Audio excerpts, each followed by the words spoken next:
Hari ni kita akan tengok macam mana nak buat form. And then ada satu lagi benda yang kita perlu tengok iaitu controller. Kita dah tengok view. So far kita dah tengok view, kita dah buat resources view dan blade file. So itu view saja. Yang belum kita tengok adalah controller dan satu lagi database. Database okay, 2 minggu lagi. Dan yang hari ni kita akan tengok benda baru iaitu controller. Okay, sebelum controller kita akan buat form dahulu. So untuk lab hari ni kita akan tengok macam mana nak buat login form. Okay, kalau kita buka lab with file tu, basically apa dia suruh buat adalah pertama dia suruh create form. Okay, dia sebab login form. And then yang akan proses login form ni adalah satu controller, kena create satu lagi controller. Dan ini kena buat validation dan jika dia tak isi maklumat, maka keluar error ni. Tapi kalau login dia betul, kita akan buka file yang tertentu lah. Right, so kita buka yang last week punya. So last week kita dah sampai buat extend, yield semua tu. So dah ada blade. So home ni, dekat home ni. So dia kosong kat sini. So kosong kat sini kita akan buat satu login form. Login form. Saya buat dekat home ni sebagai login form. Okay, so since kita dah ada untuk home ni. Kalau ikutkan home ni, kalau kita tengok kita punya resources. Resources. Dan dekat kita punya route ni. Home kita ni dia buka file template. Buka file template.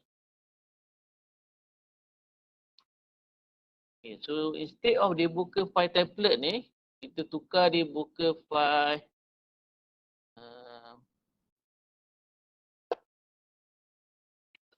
kita buka file login lah. So saya buat login kat sini.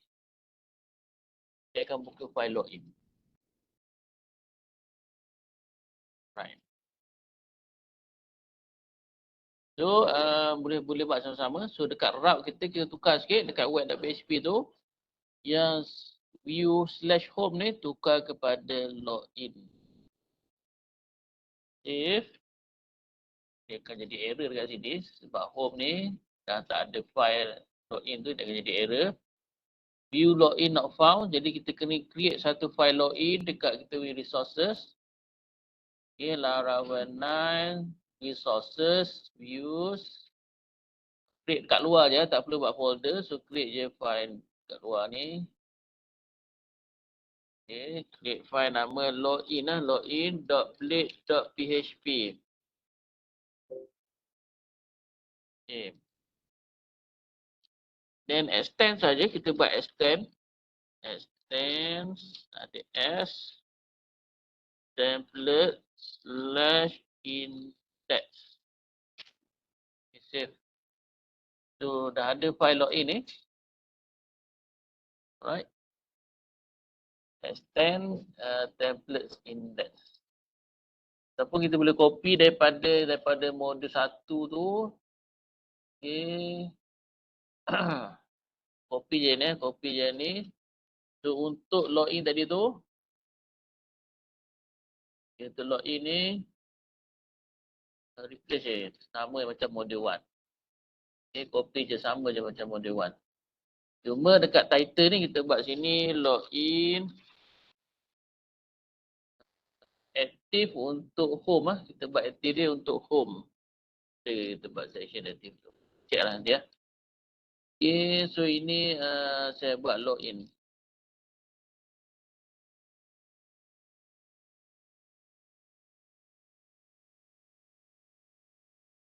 Title ni saya buat home je. Home. Supaya nampak kat atas tu home.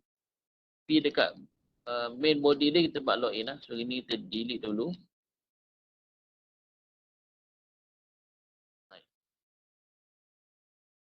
Okay, so ini saya copy daripada page 1, daripada module 1 tu. Daripada folder module 1 ada page 1, copy je tu.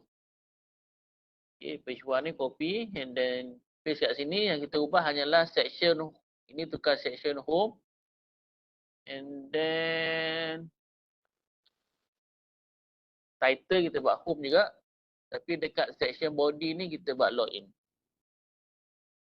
Save, then refresh. Kita punya page ni, refresh. Kita keluar ni lah. So dia masih lagi home, cuma dekat title dia keluar login eh.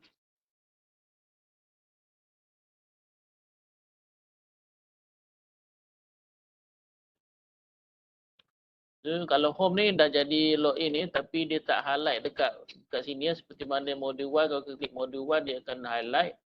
Module 2 pun dia akan highlight, tapi klik home kenapa dia tak highlight? So ni dekat kita punya template lah. Since kita punya sini kita guna section home. So dekat kita punya menu lah, dekat kita punya menu tu. Dalam template menu. Yang ada yang aktif lah. So menu. Untuk home ya, so tidak ada kelas aktif. So kita kena tambah yield untuk home. Dan yield untuk home.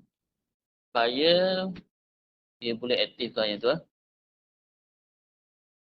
Sama tak macam yang lain-lain tu. Macam module 1 dia ada yield module 1, module 2, yield module 2. So kita letak perkataan aktif lah supaya dia highlight. So home ni pun kena letak dekat kelas dia ni. Yield home.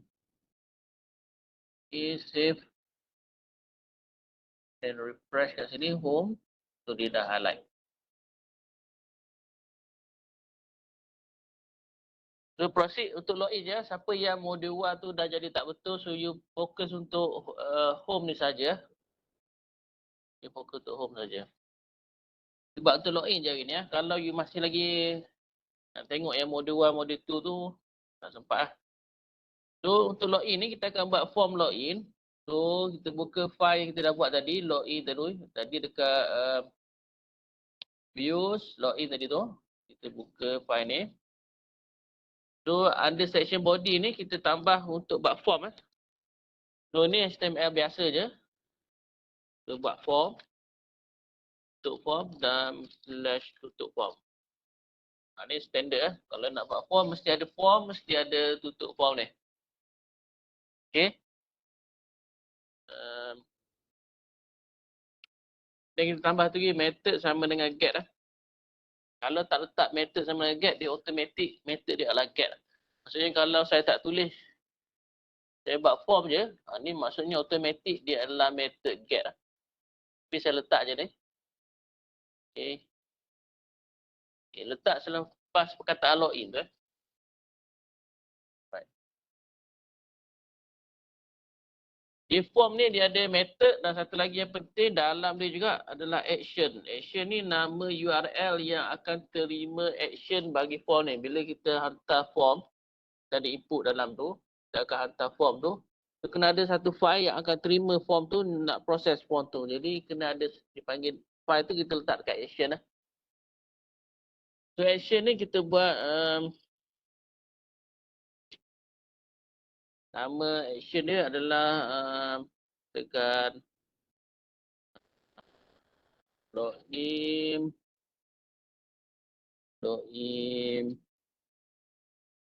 submit lah, login submit lah. So kita buat login submit. So action ni URL lah. Kalau you belajar web development application tu, web programming tu, action tu nama file kan. Tapi dalam web dia tidak ada nama file, dia adalah nama URL. Yang kita kena letak dekat kita punya route . So letak je dulu macam tu, action sama dengan login submit. Okay, so sekarang ni kita buat input yang pertama username. Okay, just letak macam tu saja, username. Follow dengan input dia. Input untuk username type adalah text. Okay, name ni kita buat, saya buat ringkas je, saya buat U je. Okay, kita buat U je. Okay, and then BR, next line. So copy satu line ni untuk password. Okay, so ini untuk password, bawah dia untuk password. Input type ni password . Input type dia adalah password. Name dia kita buat P je. Nak buat tulis PWD pun boleh, saya buat P je, pendek je nama dia. Name tu adalah mewakili nama, macam nama variable . Variable bagi input tersebut. And then satu lagi button . So input juga, input type dia adalah submit . Submit ni untuk button. Name dia saya buat BTN ataupun button submit terpulang. So value kena letak value kat sini ya. Sebab apa? Sebab button tu kita kena ada caption atas button tu lah. So value tu akan berada di atas button tu. So sini saya buat login. Okay, save. Okay, and then kalau dah siap ni refresh. Okay, kita refresh home kita, refresh. So dah ada username dan password. Ya.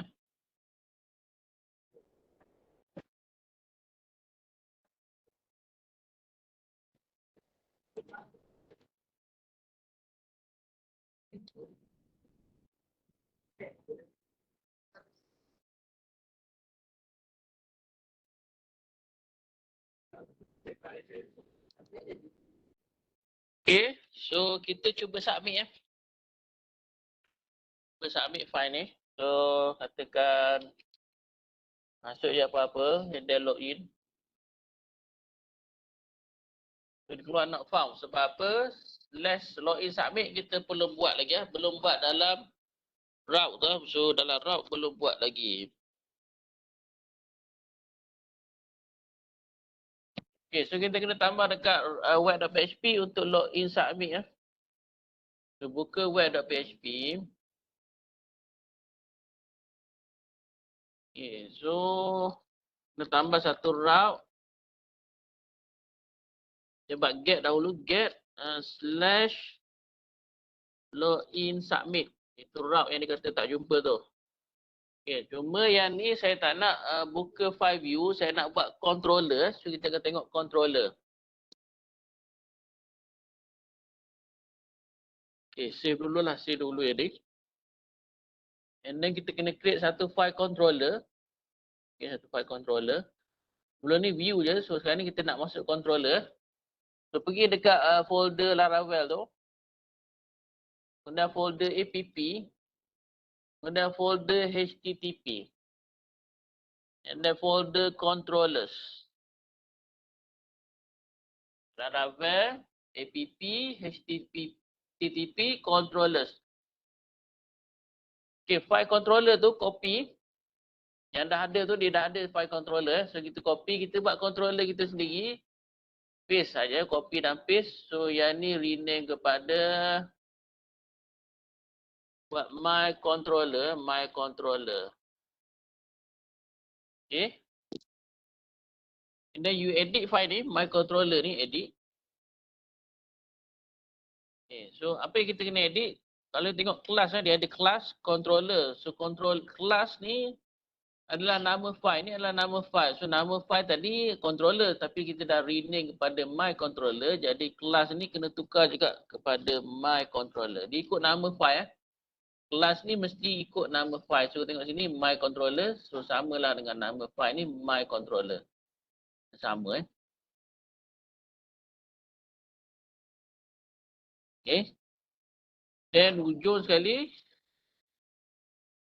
Hujung sekali bawah ni bawah use tu kita letak satu arahan, kita buat satu function. Okay, dalam kelas ni ada satu function nama dia login login. Okay, login sini you buat je return login dan save. Right? Dah siap ni? Save.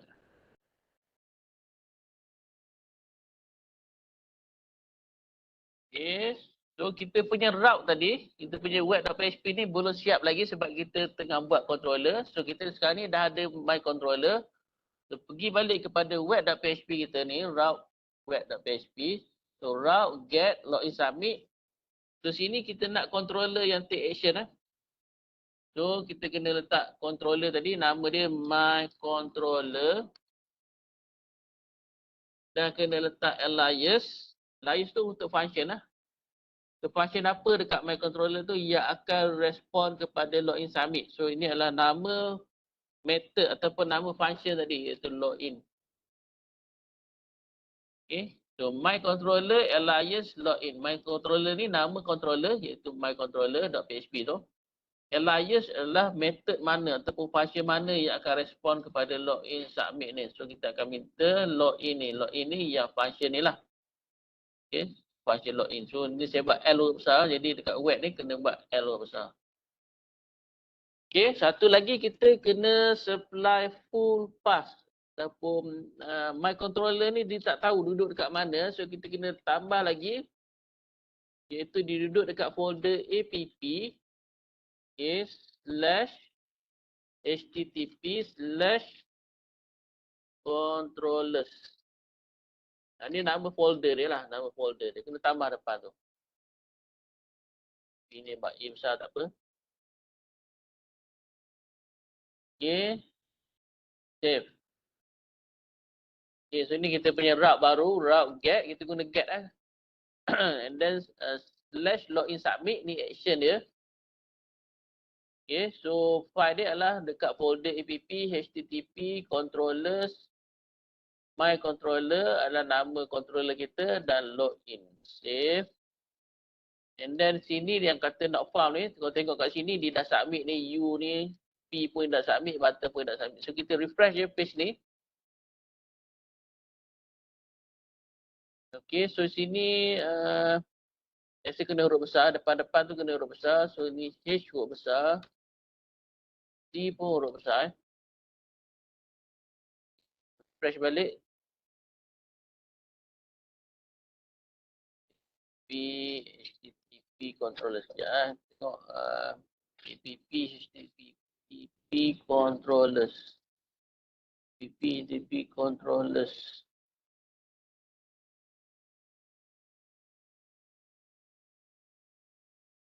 Okay, dia kata does not exist ni maksudnya tak jumpa lah kau cari file ni. Ni sebab dia bukan guna backslash dia guna yang slash yang terbalik tu. So slash dia macam ni slash macam ni. Okay, so yang depan ni nama folder. Dan ini adalah nama controller tu. Ni nama method nama function. So refresh je page ni. So login done. Maksudnya dia berjaya lah panggil file controller tu.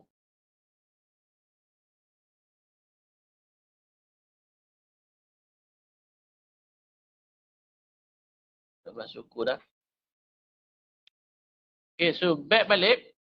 So kita nak buat validation sikit. So maksudnya kalau dia tak isi username, password ni dia tak isi, dia klik login. So dia tak akan masuk ke sini lah. So kita nak dia back balik ke sini . So dekat controller kita ni, kita dia ada dua cara untuk validate ni. Cuma kalau kita guna cara pertama ni, cara biasa lah. Contohnya dekat login form ni, kita boleh letak dekat input ni required. Okay, ni biasa, cara biasa bukan cara Laravel ni. Kita letak dekat input tu, kita letak required. Kita tak boleh letak sebelum type, dia boleh letak mana-mana je. Nak letak belakang sekali pun boleh . Tapi dalam input tu lah. So, saya letak selepas input required . So kalau saya save yang ni, kita refresh yang ni, kita kena refresh sebab kita baru tambah kod required tu. So saya login, dia terus tak boleh submit lah. Dia kalau isi yang ni, yang bawah tak isi, so dia akan tulis sini . Cuma ini tak berapa selamat sebab kalau kita inspect macam ni dan kita buka coding yang ni, maksudnya user kita boleh buat ni, dia boleh buang required ni. Dia boleh buang required and then dia boleh submit form ni tanpa isi apa-apa dan mungkin menyebabkan sistem kita error lah. So sebaiknya kita buat required ni bukan di sini. So, bukan di sini. Okay, save. Kita buat dekat controller kita sebab controller tu dia akan run dekat server kita. Jadi dekat client, kalau dia ubah coding dekat client, dekat browser tadi dia guna inspect tu, dia tukar client . Kalau dia ubah coding dekat inspect tu, dia tak ada apa-apa efek lah. Sebab kita akan validate dekat server. Server tu dekat mana? Dekat controller tu. Okay, so untuk validate, so dekat function login, sekarang ni memang dia bagi function login. So untuk validate, kita just buat request column 2 kali, request column and then validate. Okay, request titik 2 kali validate. Kemudian buka bracket. So apa yang kita nak validate kita letak dalam bracket ni. So saya enter. So saya enter yang sini. Enter 2 kali. So dia kena buat macam ni sebab ni dalam array. So dia kena bracket. Basically macam ni. So dalam bracket ni kita perlu letak benda ni dan letak benda tu. Sebab dia adalah array. So dalam dia ni saya letak ke bawah. Okay. Okay, untuk validate yang pertama adalah kita nak validate username. Kita tengok form kita tadi tu. Form ni nama dia U. Okay, untuk username. Form ni untuk password kita gunakan nama P ya. So kita validate based on name input tu . So ni saya nak based on U lah. So U, kita buat U. So nak validate apa? So kita buat macam ni. Required. Maksudnya U tu mesti diisi. U mesti required. Kalau ada lagi kita nak tambah contohnya minimum dia adalah 3. Maksimum dia katakan kita buat 10. So just letak tanda palang tu, tanda palang. Itu adalah minimum, kolom 3, maksimum 10. Itu untuk U. Saya copy yang ni kena ada comma selepas tu, kena ada comma. And then ni untuk P, untuk password tu. P pun sama, minimum 3, maksimum 10. Dan dia required. So save yang ni.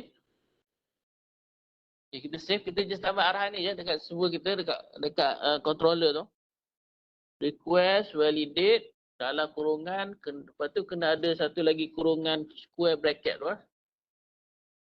Dan bila tutup bawah sekali ni kena tutup lah dia punya square bracket, tutup dia punya bracket dan semicolon. Okay, so save yang ni.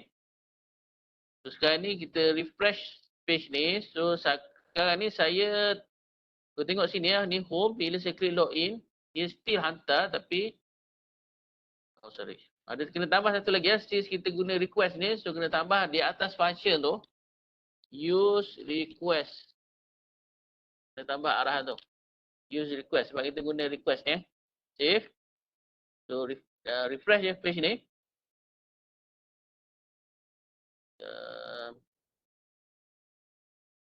Sorry, bukan tambah di sini ya, tambah di atas ni ya, di atas kelas ya.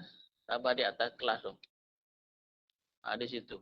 Bukan di bawah dalam kelas kan, tambah di atas kelas tu. Use request. Okay, refresh. So nampak dia tak submit lah. So dia balik ke sini ya.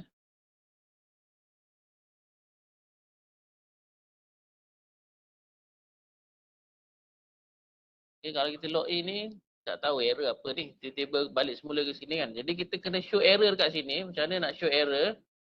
So kita buka dekat form login kita tu. So dekat file login Blade ni. So kita letak bawah ni ya. Saya letak bawah ni.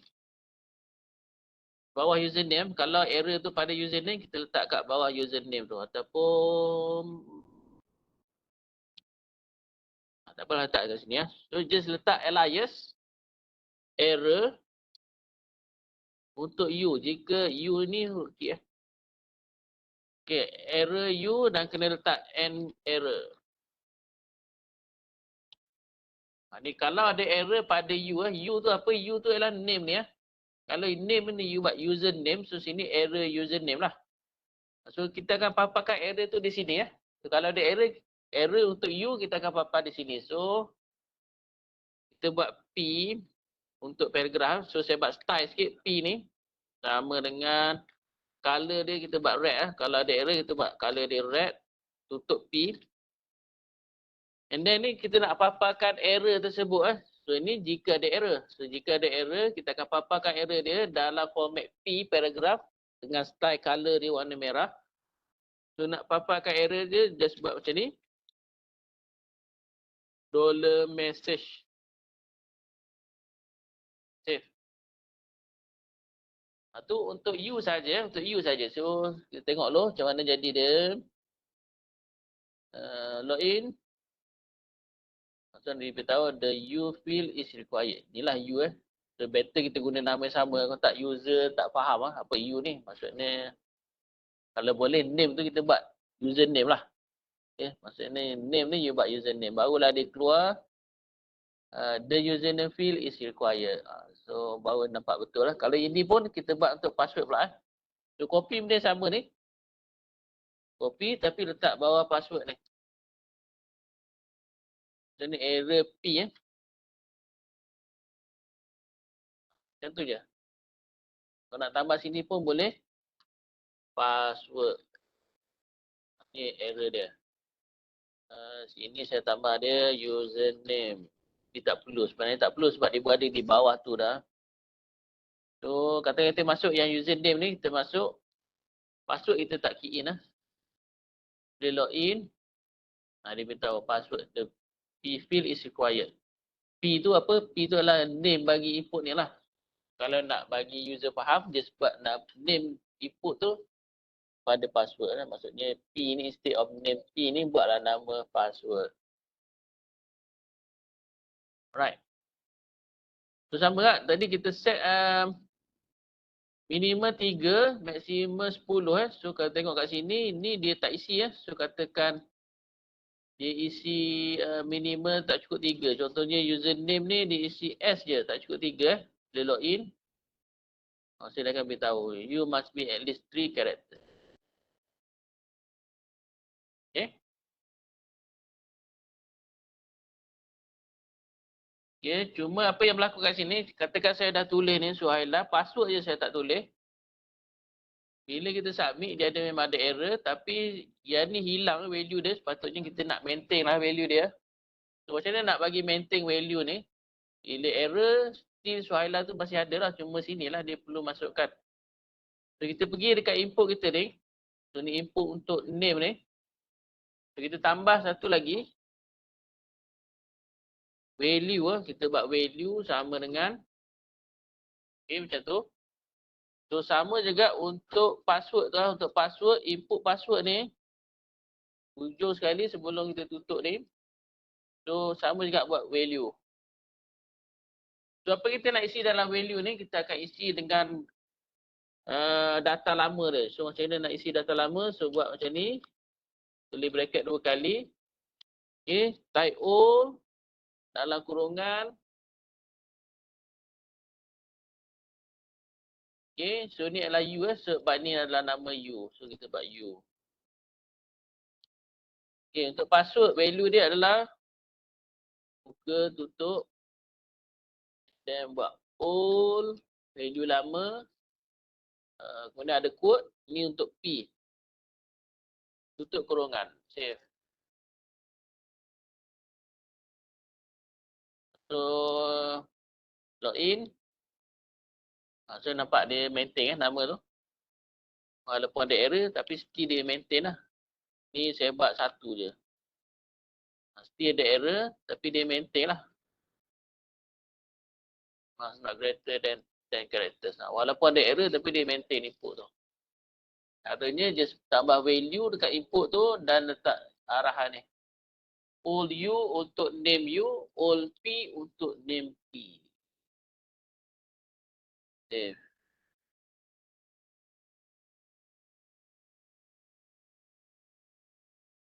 Okay. So katakan bila saya submit ni, kita tengok kat atas ni Kita tengok dekat atas ni. Kalau sini tengok dia /home je. So bila saya submit ni, 1, 2, 3, login. Nampak apa yang kita submit, nampak dekat atas ni Okay. Nampak kat atas ni. Ini tak berapa secure sebab tanpa form tu saya boleh je terus tulis kat sini Sampai ni. Kita boleh manipulate dekat sini Ini tak berapa secure. Ni sebab apa dia nampak kat atas ni, apa kita submit ni, dia nampak kat atas ni. In fact, kita punya password pun dia nampak kan. Jadi tak berapa secure. Maksudnya kalau ada orang kedua dekat belakang kita, dia boleh tahulah password kita, apa yang kita submit. Itu tak berapa secure. Jadi nak secure dia, kita tak nak beri orang nampak lah. Bila, kalau kat sini memang tak nampak dah. Kat sini kita memang tak nampak. Kalau ada orang belakang pun, apa kita type, dia tak nampak. Tapi bila submit, dia orang nampak P kita lah 1, 2, 3. Jadi cara yang paling nak baik untuk keselamatan sistem kita, kita tak boleh guna get. So form method kita kena tukar kepada post. Okay, form method kena tukar kepada post. Okay, so bila kita tukar kepada post, kita punya web.php ni dia akan ada error sebab kita punya web.php ni dia guna get, bukan post. So error dia macam mana? Error dia jadi macam mana? So katakan saya submit. Login. Jangan save dulu. Form ni saya kena refresh dulu form ni sebab saya baru tukar.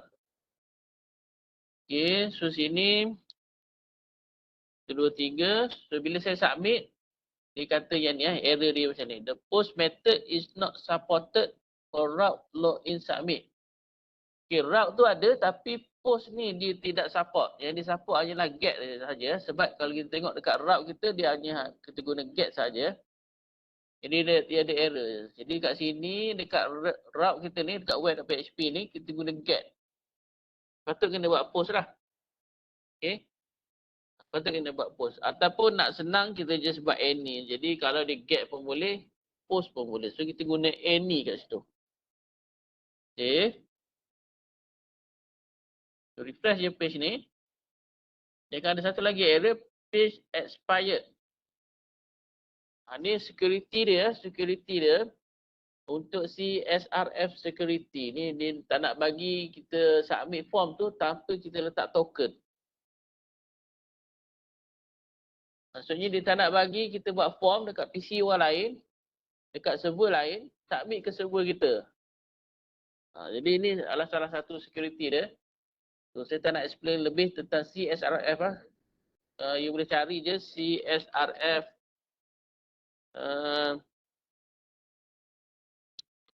security ya, CSRF security. So ni boleh bacalah cross-site request forgery.